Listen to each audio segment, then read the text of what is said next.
Napansin mo bang may parang pagkalagas ng balahibo sa buntot ng manok mo?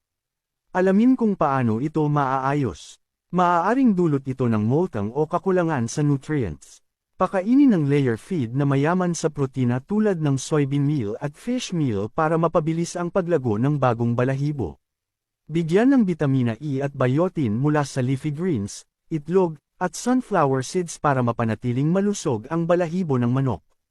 Siguraduhing may sapat na espasyo sa kulungan para makagalaw ng maayos ang manok at maiwasan ang pagkakagatan ng ibang manok na maaaring magdulot ng pagkalagas ng balahibo.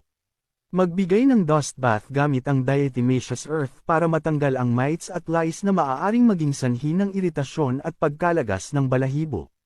Kung patuloy pa rin ang pagkalagas ng balahibo sa buntot kahit na nabigyan na ng tamang lunas at nutrisyon, kumonsulta sa eksperto para sa tamang diagnosis at gamutan. Bigyan ng sapat na nutrisyon at tamang pangangalaga ang mga manok mo para mapanatiling makapal at malusog ang kanilang balahibo.